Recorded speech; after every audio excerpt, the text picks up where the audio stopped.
the wee quirky things that get lost through time, because, well, they died off, so, or I'm maybe just lucky that I come up from being tiny, brought onto the river, and that was what I done until I left school, and then they wanted me to go into the business. But you don't eat. They thought differently than what the youngsters do nowadays. Right, okay. I'm not running youngsters nowadays down, I'm just saying that the train of thought was different, probably even to what I think, like, you know, it was accepted.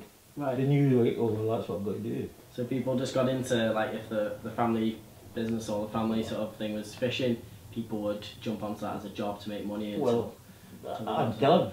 Yeah. So I've never had the fishing game business. We were in all right away up Stranraer, Wading, Kirkcudbright, right round a bit.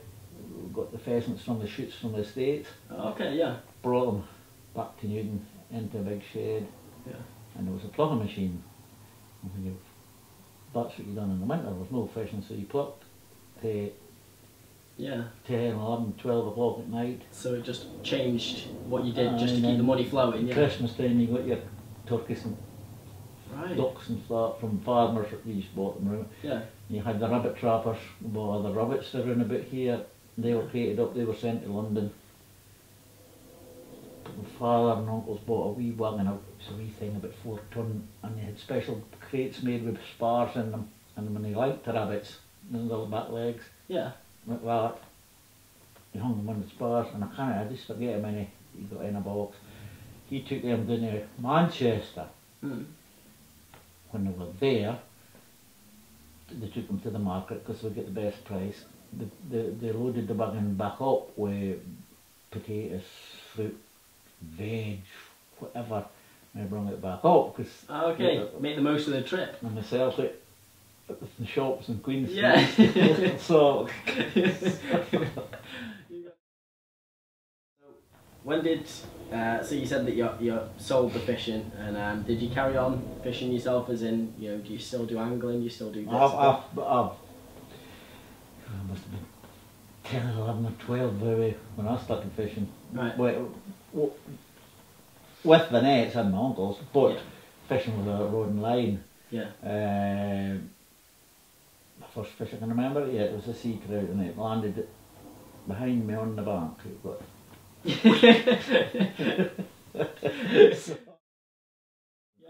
And it is important to have people that know that as well, you know, how it used to be and what people have now and how things change and adapt. So. Well, I mean, you'll see in the book when you photograph it or you did, you'll see the price of fish there. I mean, it's like peanuts. Yeah, and like you said, it wasn't one person either, was it, surviving off it?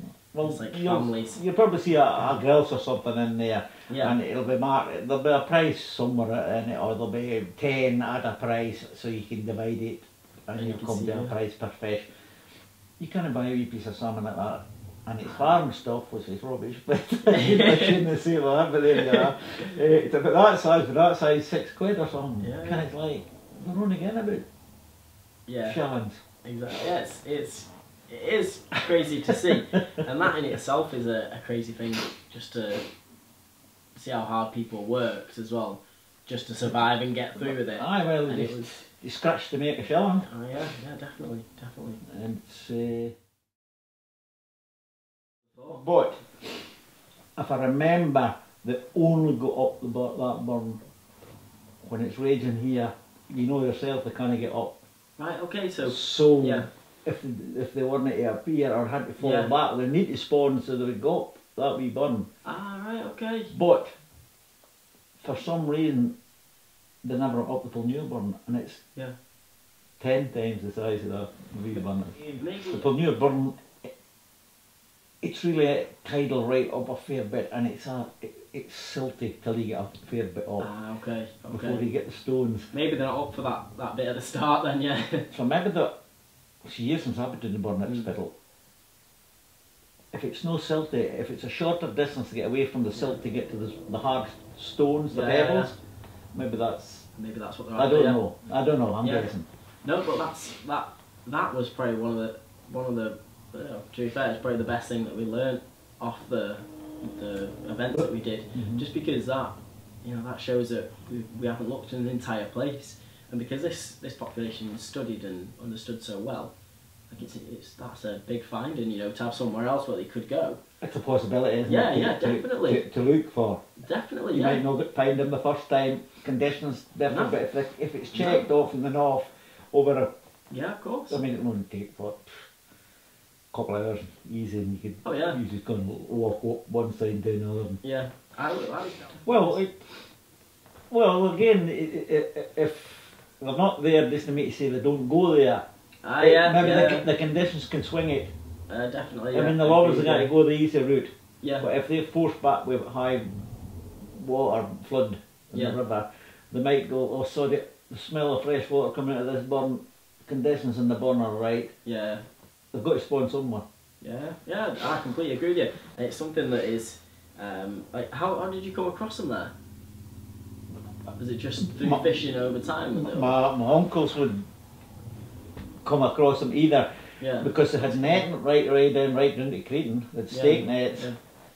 So, and in them days, well, same nowadays, everybody knew everybody. The farmers knew us and we knew the farmers, because they were buying groceries for us, and we were buying hens and ducks and geese for them, so bringing their rabbits in. So they're interacting the whole time. And probably somebody would say, I don't know, I'm guessing again, maybe somebody said, oh, I've seen fish in that burn at a certain time a year, and there was hundreds of them. So I'll let these guys know, So maybe through talking, it's, there's fish there, some things would start to add up. Yeah, no, it's good. It's just always interesting to find sources of information, because you find all information, it always comes together, but you often wonder where it starts, don't you? Aye, that's right. You know it's happening, and you could probably prove it's happening, but it's like, why is it happening? Exactly, yeah. And why and how, or who else knows, or does anybody know or not? Exactly, yeah. Oh no, but that was a really interesting point that we got from the event, and it's one that we're definitely, with this next internship, gonna focus on something like that. Yeah, going round and following up some of these stories that we've found. You know, going to the locations and saying, you know, to the farmers on certain bits of land, you know, do you know anything about the Sparling? Have you ever seen them on this stretch of river? I'm just trying to chase up a few little bits. I'm trying to think. If you're lucky, the Spittle farm and the one next to it, the one, the burn runs between the two, the one nearest us and the Spittle's nearest, the Cretan side of the burn. Right, If you're lucky and those farms are still in the same family, or somewhere related, or father to son and blah blah blah down the line, they might not know, but they maybe have somebody, they've heard their dad, their uncle, or they've heard a story, oh that's right, such and such. That's the way you find, just something out of the blue comes off. The Sparling I hope come for hundreds of years yet, but and I hope the some do too, but the netting of them and all that, the livelihood off them, like we're talking wild fish, you know, it's a buggered up now really.